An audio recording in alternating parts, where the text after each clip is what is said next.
وبما أني قادري أقول أدرك عبدك جيلاني أدرك عبدك جيلاني.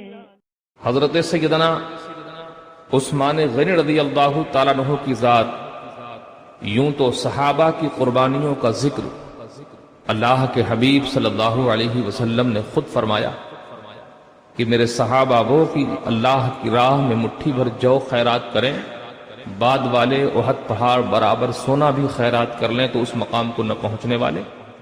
حضرت سرکار بدقرار صلی اللہ علیہ وسلم جس وقت غزوہ تبوک کے لیے لوگوں کو رغبت دلا رہے تھے، سیدنا عثمان غنی ہی کی ذات وہ تھی کہ کسی کو آگے بڑھ کر بولنے کا موقع نہ دیا، بلکہ خود ہی کھڑے ہوئے اور عرض کی یا رسول اللہ صلی اللہ علیہ وسلم 100 اونٹ ماں ساز و سامان کے میری طرف سے. سرکار نے پھر دوسری بار جب ترغیب دلائی پھر کھڑے ہوئے، عرض کی میری طرف سے 200 اونٹ ماں ساز و سامان. پھر سرکار نے ترغیب دلائی، پھر یہی حضرت عثمان کھڑے ہوئے، دوسرے کو کھڑے ہونے کو موقع ہی نہ دیا، پھر کھڑے ہوئے، عرض کی 300 اونٹ ماں ساز و سامان کے میری طرف سے. یعنی تینوں دفعہ خود ہی کھڑے ہوئے، دوسرے کو موقع نہ دیا. اور کیا شان کہ جس وقت سرکار بدقرار صلی اللہ علیہ وسلم کی بارگاہ کرم میں حاضر کرنے کے لیے لائے تو یوں تو ہوتا تھا کہ وہ 300 کا اعلان کیے تھے 300 دے دیتے، لیکن یہ بڑی عظمتوں اور بڑی برکتوں والے کہ تینوں کو الگ الگ شمار کیا. یعنی پہلے جو 100 کہا تھا اس کو الگ شمار کیا، پھر 200 کہا تھا اس کو الگ شمار کیا، 300 کہا تھا اس کو الگ شمار کیا. تو یہ تینوں مل کے 600 ہو گئے، 600 ہوئے. لیکن جب سرکار کی بارگاہ کرم میں پیش کرنے لائے تو 950 اونٹ حاضر کیا کہ ان کا بھی کفارہ دیا کہ سرکار کو 3 بار اعلان کرنا پڑا تو اس کے بھی عوض 100 جوڑے اور اس پر 50 اور زیادہ کیا اس کے کفارے میں. اور پھر 1000 اشرفیہ بھی دی. حضرت کعب فرماتے ہیں، صحابی رسول ہیں، فرماتے ہیں کہ جب سرکار کی بارگاہ کرم میں لا کر اشرفیہ حضرت سیدنا عثمان غنی نے پیش کی تو سرکار اس کو الٹتے اور پلٹتے تھے اور فرماتے تھے کہ اب ان کو کوئی عمل نقصان نہ دے گا، اب یہ چاہے جو کریں یہ جنتی ہی ہیں، ان کو اب کوئی عمل نقصان نہ دے گا. یہ حضرت عثمان غنی ہی کی ذات ہے کہ جس وقت مدینہ منورہ میں تشریف لائے وہاں ایک کنواں تھا بیر روما جو ایک یہودی کا، وہ بڑے مہنگے قیمت پر پانی فروخت کرتا تھا. سرکار نے فرمایا ہے کوئی جو اسے خرید کر مسلمانوں کے اپنے ڈول کو مسلمانوں کے ڈول کے برابر کر دے، یعنی خرید کر مسلمانوں پر وقف کر دے، میں اسے جنت کی بشارت دیتا ہوں، جنت کے عوض اسے خریدتا ہوں. یعنی جو خرید کر وقف کرے اس کے لیے جنت کی بشارت. حضرت سیدنا عثمان غنی رضی اللہ تعالیٰ عنہ کو جب پتا چلا اسے گئے اور 35,000 درہم پر راضی کر لیا، اسے خرید لیا اور آئے، عرض کی یا رسول اللہ صلی اللہ علیہ وسلم میں نے سنا ہے کہ آپ نے جنت کا وعدہ فرمایا ہے بیر روما کے بدلے، جو اسے خریدے اس کے لیے جنت کی بشارت، تو آپ مجھ سے وہ کنواں جنت کے عوض خرید لیجئے. میں نے اس سے خرید لیا ہے. حضور علیہ الصلوۃ والسلام کی بارگاہ کرم میں یہ بیع ہوئی اور سرکار نے انہیں بشارت دی کہ جنت کو حضرت عثمان غنی نے مالک جنت سے خریدا اور پھر مسلمانوں پر وقف فرمایا. یہی حضرت سیدنا عثمان غنی ہی ہیں کہ جس وقت 50 دینار میں حضرت سیدنا صدیق اکبر نے مسجد نبوی شریف کی اصل زمین خرید کر مسجد بنائی اور پھر مسلمانوں کی تعداد بڑھنا شروع ہوئی تو مسلمانوں پر مسجد تنگ ہو گئی. جو قریب تھی آبادی اسے سرکار نے خریدنے کا یا اس سے وقف کرنے کا ارادہ کیا کہ تم اسے دے دو، مسجد بڑھا دی جائے، تو ان لوگوں نے انکار کیا۔ حضرت سیدنا عثمان غنی رضی اللہ تعالیٰ عنہ کو جب خبر چلی تو انہوں نے اسے راضی کیا اور خرید کر سرکار دو عالم صلی اللہ علیہ وسلم کی بارگاہ کرم میں وقف کیا کہ مسجد کی توسیع کر دی جائے۔ ایسے ہی کعبۃ اللہ شریف کو بھی جب پہلے توسیع کی ضرورت پڑی تو اس میں بھی حضرت سیدنا عثمان غنی رضی اللہ تعالیٰ عنہ نے ایک متصل گھر کو خرید کر مسجد کی توسیع فرمائی۔ یہ حضرت عثمان ہیں کہ جن کی ذاتی مال سے خریدی ہوئی زمینیں مسجد نبوی میں بھی اور کعبۃ اللہ شریف یعنی مسجد حرم میں بھی شامل، لیکن برا ہو ان شیعوں رافضیوں کا جو بد باطن حضرت عثمان غنی کے تعلق سے جن کے سینوں میں بغض و عناد بھرے۔ 18 تاریخ یہ حضرت سیدنا عثمان غنی کے شہادت کے دن ہیں، اس دن یہ خبیث عید غدیر مناتے ہیں، اور کچھ ہمارے نوجوان جو حضرت علی مرتضیٰ کی محبت کے جھانسے میں آتے ہیں اور اپنے آپ کو ان فتنوں کا شکار کرتے ہیں کہ وہ یہ سمجھتے ہیں کہ ہم اہل بیت کی محبت میں ہیں۔ ہرگز نہیں، بلکہ اہل بیت کی محبت بغیر خلفائے راشدین کی محبت کے ممکن نہیں۔ خلفائے راشدین کے محبت جن کے دلوں میں نہ ہو وہ ہرگز اہل بیت کی محبت کا دم نہیں بھر سکتے یا ان کے دلوں میں محبت کامل نہیں ہو سکتی۔ اس لیے کہ ان اہل بیت کی محبت کا طریقہ جنہوں نے سکھایا ہے وہ یہی چار یار ہی ہے۔ حضرت عثمان غنی رضی اللہ تعالیٰ عنہ سے حسد اور بغض، حضرت علی مرتضیٰ رضی اللہ تعالیٰ عنہ سے محبت، یہ دم بھرنا یہ بالکل بیجا ہے۔ اس لیے کہ اگر حضرت علی مرتضیٰ رضی اللہ تعالیٰ عنہ کے عقد میں نکاح میں سرکار ابد قرار صلی اللہ علیہ وسلم کی ایک شہزادی حضرت سیدہ فاطمہ ہے تو حضرت سیدنا عثمان غنی کے نکاح میں سرکار کی ایک نہیں بلکہ دو شہزادیاں۔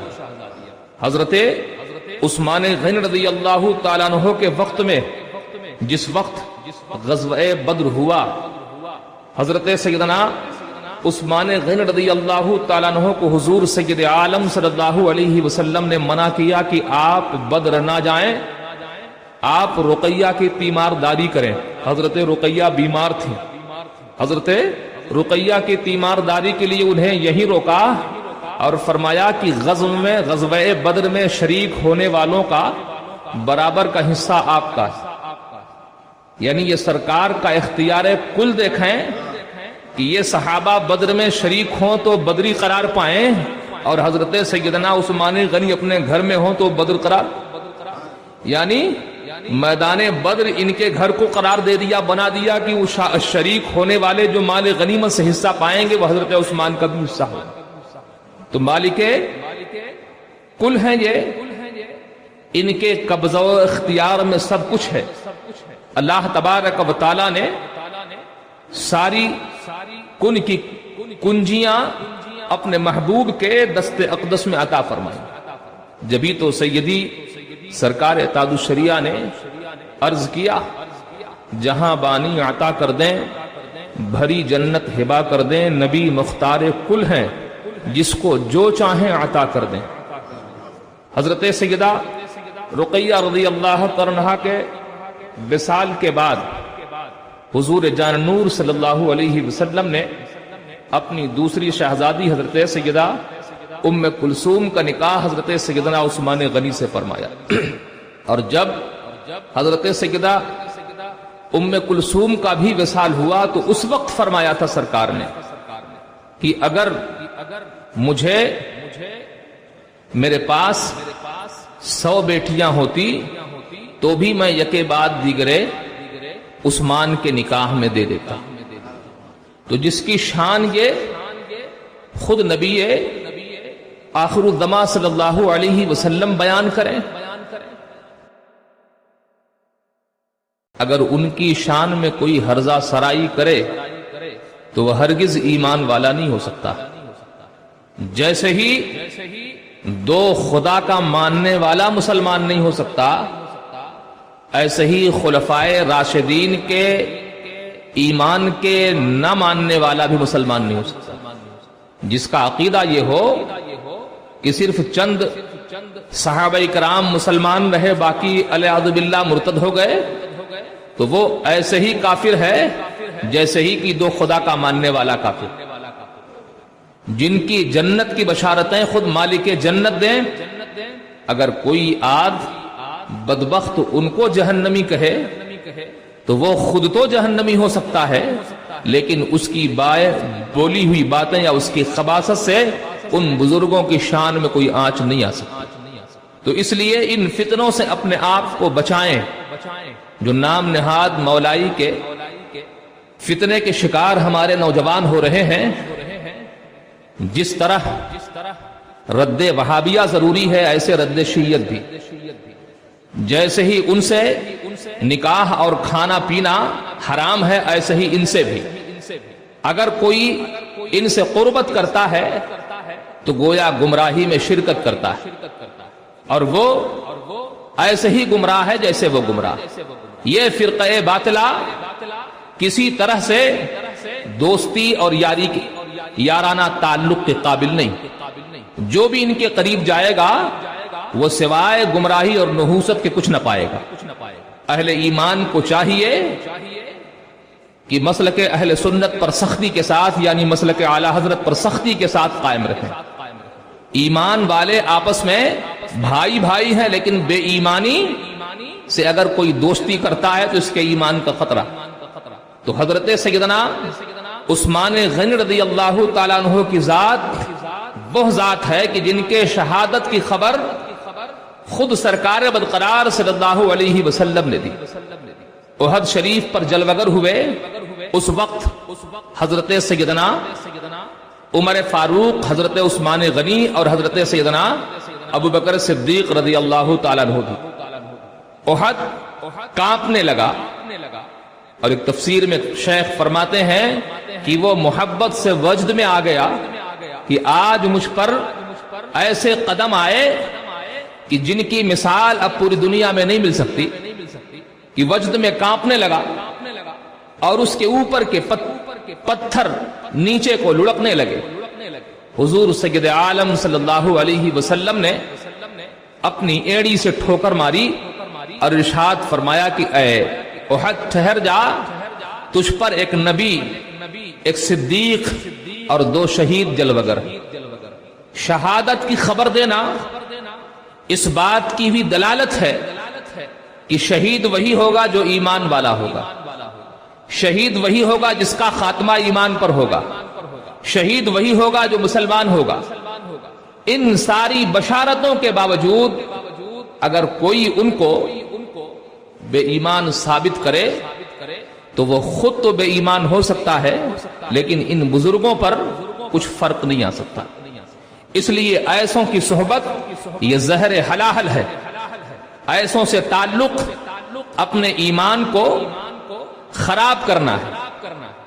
ہمیں چاہیے کہ ہم ایسوں سے لا تعلق رہیں، بلکہ ہمارا تعلق تو صرف خدا و رسول سے ہونا چاہیے، اور جو اللہ و رسول والے ہیں ان سے ہونا چاہیے.